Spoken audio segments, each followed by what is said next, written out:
Сайн байцхан өнөөдрийн бичлэгээ өргөхөд бэлэн боллоо. Мирослава дулаан халамж дүрэн жирийн нэгэн орон нутгийн гэр бүл өссөн. Мирославын ээж нь нойр хайвын үйлчлэгээний газар болон гэрийн дэргэдэх кафед ажилладаг байв. Эмээ нойрхон амьдарч Мирославыг өсгөхөд тусалдаг байсан бөгөөд охиныг сэлхлүүлж хичээлд нь тусалж унтахын өмнө үлгэр уншиж өгдөг байлаа. Мирослава Салтовын хүчээ хэсэгт байдаг 5 давхар угсармал байранд амьдардаг байсан. Байр нь жижиг гинж дугтай дулаахан. Хүүхдийн өрөөнд нь үлгэрийн баатрын зурагтай тод ханын цас, ном тоглоом байлуулсан тавиур, мөн зураг зурах булан үртэл байв. Эцэгийнх нь охиноо тайван, аюулгүй мэдрүүлэх орон зайг бий болгохыг хичээдэг байсан. Мирослава идэвхтэй нийтж хүүхэд байсан бөгөөд найзтай болохдоо амархан, хөршийн хүүхдүүдтэй хашаандаа гүйж тоолох дуртай. Тэр солонго яаж үүсдгээс эхлээд шоргоолж яаж амьдардаг хүртэл бүх зүйлийн талаар асуух дуртай байлаа. 4 настайгаас тосгоны зургийн дугуйланд явдаг болсон бөгөөд түүний зургууд гэрийн хөрөгчийг нь байнга чимдэг байв. Дугуй унаж дээс тоглож тосгонд болдог хүүхдийн баярт оролцдог байлаа. Мирославын өдөр тутмын амьдрал үе тэнгийн хүүхдүүдийнхээс ялгарах зүйлгүй. Өглөөний 7 цаг 30 минут босоод өглөөний цайгаа идэж сургуультай явах бэлтгэлээ хийдэг байв. Өдөр нь хичээлийн дараа найзуудтайгаа сэлхэлж эсвэл дугуйланд явдаг. Оройн гэр бүлээрээ хооллоод эмээтэйгээ цаг өнгөрөх, ном унших эсвэл тоглоом тоглож байгаад оройн 9 цагт унтдаг. Амралтын өдрүүдээр гэр бүлээрээ ойролцоох ойд, жимс түүх эсвэл турал садныхаа цусланд шарсан мах идэх гэх мэтээр байгальд гарах нь элбэг байлаа. Мирослава ийм аяллуудад үнэхээр дуртай байв. Тэр тал хэрээр гүйж ирвэхээ цэцэг харсаар хэдэн цагч өнгөрөөж чадна. Ээж нь охиндоо зөвхөн ээж байхаас гадна найз шиг нь хандахыг хичээдэг байлаа. Охиныхоо санаа зовнилыг сонсож сонирхлыг нь дэмжинэ. Эмээтэйгэж харилцаанд дулаахан бараг л эгч дүүс шиг ойр. Мирославын эмээ түүнд сүлжмэл их энгийн хоолыг арга зааж өгдөг байв. Тэр үеийнхээ хүүхдүүдтэй үргэлж сайн ойлголцож чаддаг байсан. Гэгээлэг зан чанараараа ангидаа алтартай, хашаандаа бол хүүхдүүдийг цуглуулж хамт тоглуулах удирдагчиг үргүйцэтгэдэг байлаа. 2021 оны 5 дугаар сард Мирослава 100 сэдвт сургуулийн зургийн уралдаанд 2 дугаар байр эзэлсэн. Түүний усан будгаар будсан зураг сургуулийн коридорт үлгөөтэй байсан юм. Тэр жилийн 100 Мирослава дугуй унаж сурч эхэлсэн бөгөөд тэр чадвараараа бахархаж гэрийнхээ ойр орчмоор байнга дугуй ундаг байв. Мирослава нохоотой болохыг мөрөөддөг байсан. Тэр ээжээсээ нохоо авч өгөхийг гуйж өөрийн дэвтэр дээр ирээдүйн тэжээвэр амьтныхаа зургийг зурна. 7 дугаар сарын өглөө Мирослава эмээдээ тусалж тагтны цэцгүүдийг үсэлжээ. Өдөр нь найзтайгаа салхилж дугуй ундаг байсан. Харин оройн ээж нь болиулах гэсэн ч үл тав найзтайгаа тоглохоор гарсан нь түүний хувь тавилангийн эргэл болсон юм. Мирослава орсны дэргэд зогсоод тоодонгийн дайсансныхаа хормойг мажин оролдож байв. Тэр үнэхээр намхан, үсээ цэвэрхэн сүлжсэн, яарч твцэн нүдтэй охин байлаа. Ээж рүүгээ харж гарч болох зөвшөөрөл хүлээж байсан бөгөөд зөвшөөрөл авлаа. Эхэндээ бүх зүйл урдын адил байв.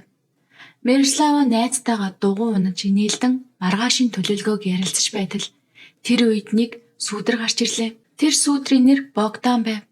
Мирослав удаан хугацаанд бүдэгхэн айц төрүүлдэг 13 настай хүү. Тэр ойртож ирээд ямар нэг юм хэлэхэд Мирославын найз тэр дороо гэртээ арихаар бэлдэж эхэллээ. Мирослава Богдантай хоёулах нь болдов. Тэр мөчид найзаагаа дагалгүй үлдэх энэ сонголт нь өөрийнх нь амьдралын хамгийн сүүлчийн сонголт болно гэж тэр зүйдлээшгүй. Эмгэнэлт явдал болох үед Богдан 13 настай байсан. Тэр олон хүүхэдтэй айлын хүү. Ээж нь өөр 5 хүүхэдтэй бараг бүгд насан турсан. Богдан багаасаа хашгиралт, хүчирхийлэл дарагдсан уурайн султамд өсчээ. Хөршүүдийн хэлснээр түүний ээж архины амралтай том охиноо зодож хөхнийц болгож бүр хугарсан авиргаа үртэл нуугаад яв гэдэг байсан. Гэхдээ тэр Богдантай бол өөрөө харьцдаг байв. Богдан бол түүний хамгийн хайртай өвөө байсан. Энэ явдал Богданыг зөөлрүүлсэнгүй. Харин ч түүний гар хөлийг нь суллаад тавьчихсан мэт дураараа авирлах боломж олгожээ. Үргэлж зодоонуудтай байдаг гэрт өссөн болохоор тэр хүчтэй нь ялдаг гэдгийг маш хурдан ойлгосон байв. Бага ангиасаа эхлээд Богдан эргэн тойрныхаа айлгаж эхэлжээ. Эхлээд амьтдыг 4-р ангид байхдаа тэр 3 гүлэг алсан. Эхлээд гүлгнүүдийг газар шидэж дараа нь дүгжилжээ. Хашааны хүүхдүүд шивнэлж томжууд санаа алдна. Мэдэгдэх ёстой байсан ч ямар нэг шалтгаанаар хинч мэдэгдээгүй. Гүлгнүүд өгсний дараа хүмүүс угларсан. Тэр мод шидэж тоосгоор хүмүүсийг зохиж хүнд зэвсэг мэт зүйлээр товтолдог болжээ. Нэг хөршин Богданыг өөрийнх нь ач нарт маш хэрцгийгээр гар үрсэн гэж хэлсэн. Богданы дүү охинч зовж байв. Эмгэнэлт явдал болохоос 1 сар хагасын өмнө Богдан дүү рүүгээ дайрсан бөгөөд охинд эгний уграл гэсэн онш гарсан ч энэ нь нийгмийн халамжийн байгууллагын анхаарлыг ч татаж чадаагүй. Тэр гэр бүл яг л өөр параллел ертөнцид амьдарч байгаа мэт байлаа. Гаднаа жирийн хүмүүс ч дотроо замбраагүй өвдөл цовлон дүүрэн. Тэр өдөр Мирослава Богдантай хоёулахнаа үлдэв. Хэдхэн минутын дараа тэр уйлсаар ээж рүүгээ гүйж очижээ. Охин Богдан өөрийг нь түлхээд хамгийн айртай цагиртай тоглоомыг шидчихсэн гэж гомдлов. Мирославагийн ээж халаасандаа гараа ээж ойр зогсож байсан Богданыг ширтлээ. Тэр Мирославыг гэртээ ор гэж хэлээд Богданд охиноос нь хол байхыг анхаарууллаа. Мирослава дахин салхилж болох уу гэж зөвшөөрлөхгүй. Эргэлзээтэй байсан ч Мирославагийн ээж зөвшөөрөв. Гэхдээ охиндоо гэрийнхээ ойр байж 30 минутын дотор буцаад ирээрэй гэж хатуу захлаа. Тэр үед Мирослава хашаанаас гарлаа. Дугуйгаа түрж найз нь буцаад ирэх болов гэж орчноо харж зогсов. Тэр үед Богдан булангаас дахин гарч ирлээ. Богдан сонирхолтой юм байна гэд Мирославаг хүрээ дээр гэж дуудлаа. Охин ихэндээ тэнэгэлзэж ээжийнх нь хэлсэн үг мөн өмнөх ширүүн дуу хоолойгоор өөрт нь төрсөн шарах мэдрэмж дахин санаанд нь орсон ч эцэст нь сониуд зан түүнийг хөтөлжээ. Тэд байрны хажуугийн замаар алхасаар нэгийн нарийнхан гудамж руу оржээ. Аажмаар охин өөрийгөө хитрхи ол явснаа ойлгов. Нурсан хуучин талхны үйлдвэрийн ойролцоо төгөх тусам төгшөөр нь нэмэгдэнэ. Хагарсан цонх, цуурсан хан, ханхаж дүүлсэн хаалга нь айц төрүүлэх уур амьсгалыг бүрдүүлж байлаа. Охин төгссөн ч Богдан өөртөө итгэлтэйгээр тотгош орлоо. Өрөөн дотор чийг хөгсний үнэр ханхлана. Богдан эргэж чаралгүй урагш алхлаа. Охин айцтайгаа тэмцэн араас нь дагав. Тэр Богданы амлсан сонирхолтой юм хаана байна гэж асуухад Богдан гинэт зогсоод түүн рүү эргэн харлаа. Түүний нүдэнд инээмсэглэж үгүй, сониуд занч үгүй байлаа. Богдан бүх зүйл чийж бас уйдгартай байна гэж хэлэхэд Мирослава зочирдон ухарлаа. Мирослава гарах гэж оролцсон ч Богдан замыг нь хав. Богдан хананд налсан байсан тоосгыг авч хидв. Мирослава ойрлон хөрсөн газраа барьж амжаагүй байтал Богдан аль хэдийн өөр тоосго барьчихсан энэ удаа илүү онилж хидв. Тоосго түүний толгойг онлоо. Охин унаж нүд орчмоос нь цус орсож эхлэв. Тэр босох гэсэн ч хөлөө даахгүй байлаа. Богдан бүхийж өснөөс нь зулгаан бариад дахин тоосгоор зогчээ. Мирослава эхлээд чанга орилж байснаа удалгүй цусандаа хахаж дуун гарахгүй зөвхөн сулхан явж эхлэв. Бүх зүйл дуусахад Богдан түүний цогцсон дээр зогсож байлаа. Тагчиг болсон тэр орон зай зөвхөн түүний ширүүн амьсгал бас алсаа сонсогдох хүмүүсийн дуул сонсогдно. Хашааны хаан нэгтэй хүүхдүүд тоглосоор байсан юм. Тэр Мирославын халаасыг ухаж охины хамгийн айртай дэлгүүрийн осрыг оллоо. Богдан үүнийг халаасандаа хийж дараа нь охины дугуйг чирсээр гадаа гаргаад бутны дунд шиччихв. Явхаасаа өмнө Богдан эргэж харлаа. Охин яг л түүн рүү харж байгаа юм шиг нүдээ хагас ансан чигээр хөдөлгөөн гэвтэж байлаа. Гэвч Богдан айдас гэмшилч мэдрээгүй. Мирослава амлсан цагтаа ирээгүй тул ээж нь ямар нэгэн зүйл буруу болсныг зөнгөөрөө мэдэрлээ. Эхэндээ зүгээр л тоглоод баярлаад удахгүй ирэх байлгүй гэж өөрийгөө тайвшруулахыг хичээв. Гэхдээ 30 минут өнгөрөхөд түүний санаа зовнил айдас болж хувирсан. Мирославын ээж хашаа руу гарч охиныхоо нэрийг дуудаж эхлэв.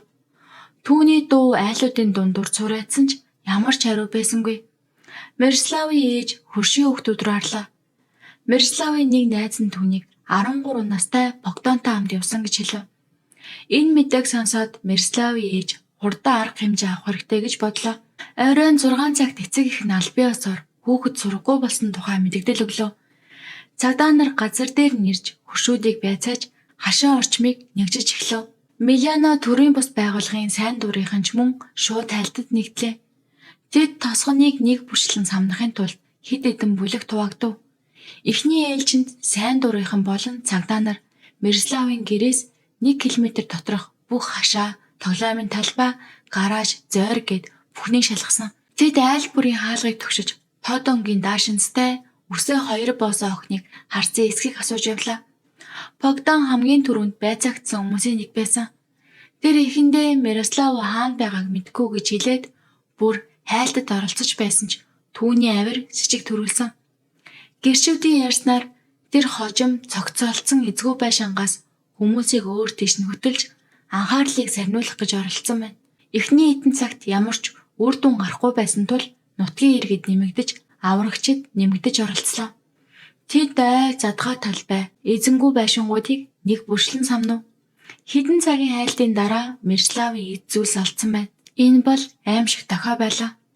Эцэг их сайн дурынхан охинд аимшигтай зүйл тохиолдсныг ойлгожээ. Өвөө нь охины дотуур хувцс гутал олдсон гэж хожим дурсан.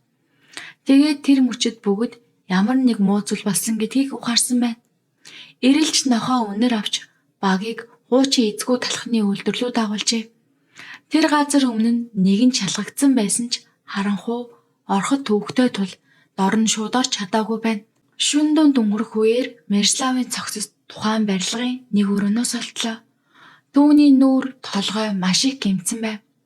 Хэрэг үйлдэхэд ашигласан тоосгууд ойр орчим твтэж байлаа. Өвөө нь өглөөний 5 цаг хүртэл тэнд үлдсэн ч мөрдөн байцаагчид ажиллаж байсан учраас барилга руу тотгошорох боломжгүй байжээ. Тэр мөчид гэр бүлийнхэнд нь эцсийн найдвар хүртэл унтарч тэсвэрлэхийн аргагүй зовлон үлдсэн. Мирославыг хайцын ажиллагаа охин алга болсон мөчөөс эхлээд зохицоолдох хүртэл ойролцоогоор 12 цаг үргэлжилсэн. Тэр 12 цаг бол айдас цөхрөл мөн охиныг амьд олдно гэсэн итгэлээр дүүрэн цаг байлаа. Мирославыг хайж эхлэх үед Богдан эхэндээ жирийн хөрш хүүшийг ашиглаж сайн дурынхны бүлэгт нэгдээд хашаа нэгжихэд тусалж байв. Гэхдээ анхааралтай ажиглагчид зөрчилтэй зүйлсийг анзаарсан. Өмнө хэлсэнчлэн тэр хүмүүсийг санаатайгаар төөрөгдүүлж байгаа мэт эзгүй талхны үйлдвэрээс хол газар хай гэж байнга зүтгэдэг байжээ. Мирослава алга болсон өдөр тэр хаана байсан тухай асуухад түүний хариултууд ойлгомжгүй байв. Эхэндээ би ганцаараа алхаж байсан гэж хэлснээ. Дараа нь тэр найзтайгаа байсан гэжээ. Ийм сонио авир нь хүмүүсийн нүднээс мултрах аргагүй. Нэг хөршин хожим хүмүүс хайж байх үеэр тэр олны дунд гарч ирээд алга болдог. Бас тэр эзгүй байшинг байн хилэмхийж хардаг байсан гэж санджээ. Богдан анхны байцаалууд бүх зүйлийг үгүйсгэсээр байсан. Тэр хашаанд төр таарлснаас хойш Мирославыг дахиж хараагүй гэж зүтгэв. Зүгээр л тэр орой салхилсан гэж онцолж мөрдөн байцаагчдын нүд рүү харахаас зайлсхийж байлаа. Гэвч олдсон эд зүйлсийн зургийг харуулж мөн түүнийг Мирославатай хамт явж байсныг харсан гэрчүүдийн мэдүүлгийг хэлж өгөхөд түүний байдал тэр дороо өөрчлөгдөв. Эхэндээ түгтэрч дараа нь будлаатай тайлбарууд хэлж эхэлжээ. Эцэст нь тэр санаатай байгаагүй зүгээр л тэгээд болчихсон гэж бовднов. Түүний хүлээн зөвшөөрлтийн дараа хайлт шүүх шинжилгээ эхэлж түүний буруутай тогтоогдов. Мөн түүний цүнх эзгүй байшингаас олджээ. Дараагийн шалгалтаар тэр цүнх охиныг боомлж алахад ашиглагдсан тогтоогдсон. Тоосгоноос Мирославын цусны мөр мөн Богданы хурууныхээ илэрсэн байна. Богданы халааснаас Мирославын байн авч явдаг жижиг хонхтой дэлхүүрийн осор олцсон. Түүний подоолох джинсэн өмдөн дээрээс Мирославын дийн инхэдэд таарах бичил хэмжээний цусны мөр болон үсний ширхэг илэрчээ. Шүүх шинжилгээний дүгнэлтээр тоосгоор цогсон сүгдэлтэй олон тооны толгоон гэмтэл, боомлсон улмар, мөн нас барахын өмнө болон дараа бэлгийн өвчрхийллийн улмөрүүд батлагдсан. Нас бага байсан ч мэрэгжилтнүүд Богданыг сэтгцийн хувьд хэвэн гэж үзсэн. Тэр өөрийн үйлдэлийн мөн чанар, хууль бус байдал, мөн боломжит үр дагаврыг ойлгож байсан. Нотлох баримтад шахагдсан Богдан дэлгэрэнгүй мэдүүлэг өгжээ. Тэр Мирославыг эзгүй барилга руу яаж дагуулж орсон, тоосгоор яаж зогсон, мөн хэргийн дараа өөрөө юу хийснээ тайлбарлсан. Тэр баривчлагдаж насанд хүрээгүйчүүдийн хориг газар төрөгдсөн байна. Шүүх гэрчүүдийн мэдүүлгээс эхлээд шүүх шинжилгээний дүгнэлт хүртэл бүх нотлох баримтыг хэлэлцэж түүний эргийг шийдвэрлэв. Эхэндээ Богдан Мотоциклтай нэг насанд хүрсэн хүн намайг хүчээр албатан Мирославаг барилга руу дагуулж оруулсан гэж мэдүүлсэн. Гэхдээ гэрчүүдийн хэдэн ч тэр танихгүй үнийг хараагүй. Гэмт хэргийн газраас танихгүй үний улмар илрээгүй. ДНХ шинжилгээгээрч 3 дахь хүний ДНХ илрээгүй байна. Мөрдөн шалгалтаар бүх нотлох баримт Богдан руу чиглэж байсан тул энэ нь с сэжгийг өөр тийш нь эргүүлэх орлого байсан гэж дүгнжээ. Ийхүү цагдаа сайн дурынхан мөн шүүх эмнэлгийн шинжээчдийн хамтын ажиллагааны ачаар үнэн тогтоогдсон. Гэвч энэ нь Мирославын гэр бүлд ямар ч тайвшрал болж өгсөнгүй. Шүүх хурал болсон өдөр Харьков мужийн Бобжанскийн дүүргийн шүүхийн танхим хүнээр дүрэн байв. Мирославагийн төрөл садангууд хар хувцастай, улаасан нүдтэй, гашуудлал харагдсан царайтай шүүхэд иржээ. Богданы гэр бүл бусдаас тусдаа байв. Түүний ээж төгссөн байдалтай альчуурнаас чанга атгаж байлаа. Шүүгч оролцогчдыг ширүүхэн харж шүүх хурал эхэлснийг зарлав. Яллагдагч насан туршаагүй бөгөөд гэмт хэргийн хэрцгий шинж туйлдаа өрсөн тул шүүх хурал хаалттай өгцөн. Богдан биеэ хуман шал ширтэн сууж байв. Гар нь гавлуулсан чигээр өвдөг дээрээ тавьсан байсан. Шүүх Богданыг Украины эрүүгийн уулын 115 дахь зүйл урьдчилан төлөвлөсөн алга мөн 153 дахь зүйл бэлгийн хүчирхийлэлд буруутайгаар тооцов. Дээрх бүх нөхцөл байдлыг үндэслэн яллагдагчид 3 жилийн хугацаатай насан туршаагүйчүүдийн хүмүүжлийн байгууллагад 20 хайл оноохоор шийдвэрлэв. Мирославын ээж 2 гараараа нүрээ дарсан. Мөрөн чичирч байсан ч тэр юу ч хэлсэнгүй. Түүний хажууд охины өвөө нударгаа чанга атгаж хурууны өвийг халуун шатах мэт болжээ. Мирославын гэр бүлийн хувьд тэр үгс тохуурхал шиг сонсогдсон. Хүний бүхэл бүтэн амьдралыг үгүй ичгээд байхад хэрэгтэн маш бага ял авч байна. Богдан шоронд суугаад засарч болох ч түүний хөнөөсөн хүний амьдрал хизээж эргэж ирэхгүй. Мирославын ээж шүүх хурал дуусах хүртэл танхимд дэсэж үлдэж чадсангүй. Хэн рүүч харалгүй гарч коридорын сандал дээр суулаа. Нулимс нүрээр нь урсаар байсан ч тэр арчхийг ч хүссэнгүй. Түүний нүдэнд дуур хилэн байгаагүй, зөвхөн төгсгөлгүй ядаргаа өвдөлт байв. Ялагдагчийн ээж орилж хашгираад үсээ зулгаан шүүхийг шудраг бус гэж буруутгав. Тэр хүн тийм зүйл хийсэн гэдэгт итгэж чадахгүй байлаа. Хайлтад оролцсон хөршүүд багш нар сайн дурынхан танхим сууж байв. Зарим нь толгой тохиж, зарим нь шийдвэрийг зөвшөөрсөн мэт шимнэлдэж, зарим нь эсэргүүцсэн мэт байсан. Гэхдээ хинч шудрагаас тогтлоо гэж бодоогүй байна. Шийдвэр гарсны дараа Богданыг хамгаалтаар авч гарлаа. Түүний өмнө насан туршаагүйчдийн хорих газар, дараа нь тусгай сургууль руу явах зам байсан. 3 жилийн тусгаарлалт боловсрал дахин хүмүүжүүлэх орлого. Гэхдээ Мирославын хувьд цаг хугацаа өөр зогссон байт байлаа. Харин эзгүй талхны үйлдвэрийн ханан дээр хин нэгний айлэрт шохоогоор ингэж бичсэн байв. Мирочка уучлаарай. 3 жил бол дэндүү богино ял.